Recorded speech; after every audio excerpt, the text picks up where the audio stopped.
plastic hours, they expand and shrink. Memories blur faster than you think. A moment's forever, the next just a blink. In this elastic time, we sink or swim. Hi, I'm Ellie from Ellie Japan Beauty. I have lived in Japan for 15 years now and experienced many hot, excruciating summers. So here are my 5 tips on how to survive Japanese summer and save your skin. Tip number 1, I'm gonna start with something that I'm wearing. So this is the Uniqlo Airism cardigan. I have this in white and also in black. They make a lot of different colors and designs. I have this color button up as well. So I just whip these out in May when the weather starts getting hot, and I wear them all the way to September. So you might think that it's odd to wear a black cardigan in the summer, but these cardigans actually help you keep cool, or as cool as possible given the circumstances, and they offer UV protection. So if you look at the Japanese people in the streets, you can see a lot of them wearing these cardigans from Uniqlo. So if you find yourself near Uniqlo, I would stock up on these cardigans. Tip number 2, sunblocks and sunscreen. Now you cannot talk about the summer heat without talking about sunscreens and sunblocks. Mine are all from Japanese brands. I have 4 different ones and they all serve a different purpose. So the first one is from a Japanese brand called Macchia label, Sun Protect UV Gel.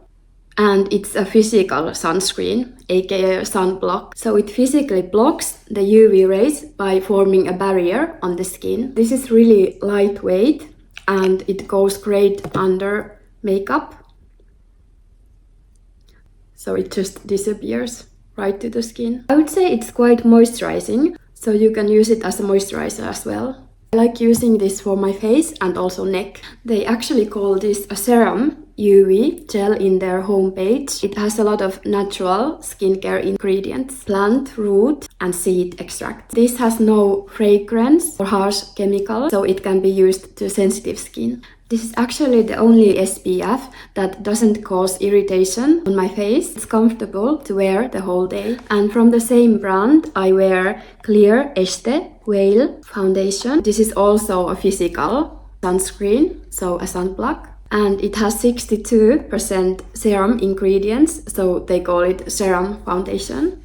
I've used this foundation for I think almost 10 years now, and no matter what foundation I've tried after this, I always go back to this one. It has been around for over 20 years now, and it's actually called Kami foundation, which translates to God foundation, so it's that good. So if you have dry, dehydrated or mature skin, I would really recommend these Macchia label products. So the next one is a chemical sunscreen that I use for my body. Chemical sunscreen means that the UV rays are converted to heat and released from the skin. So if you don't mind a chemical sunscreen, I would recommend this brand. It's from Rohto. It's the Skin Aqua Toneup Essence. This is sold everywhere in Japan. They have different colors, but I really like the lavender one. Most physical sunscreens are less water resistant than chemical sunscreen. I opt for this one if I plan on sweating a lot or do some swimming. And then I have this UV stick. So this one is the Dry Touch UV stick. And this one is a physical sunscreen, so a sunblock. And it's a small size, so it's easy to draw in your bag and reapply during the day. So this can be used for the face and also body. And this brand also does a great liquid sunblock. So my third tip would be something that we eat a lot in the summer. It's called kakigori, so shaved ice that is flavored with syrup and sweetener. So like condensed milk, and they make it in the best flavors like fruit and berries and also matcha. So I actually checked the history of kakigori, and apparently the origin of kakigori dates back to Heian period, when blocks of ice shaved during the colder months would be shaved and served with sweet syrup to Japanese aristocracy during the summer. So if you have a chance to try it, please do, but only during the summer. It doesn't taste the same in the winter. Tip number 4 is these summer hats. So I'm wearing this one from Uniqlo and I have another one from Muji. So the most important thing is that the hat is shaped so that the sunlight doesn't hit directly to your face.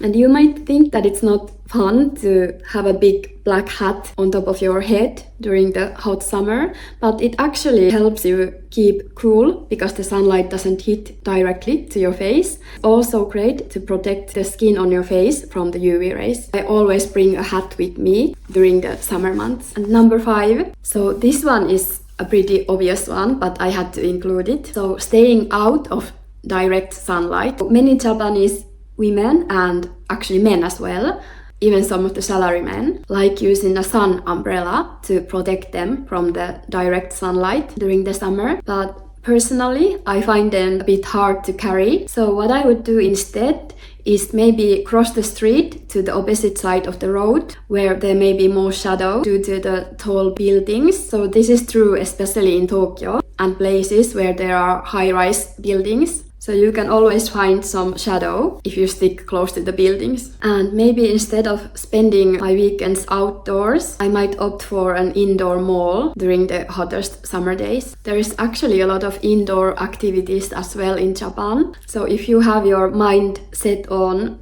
coming to Japan during the summer, I would look into those indoor activities as well. I actually prefer spending summer season in my original home country in Finland because it's a lot cooler here than it is in Japan during that summer season.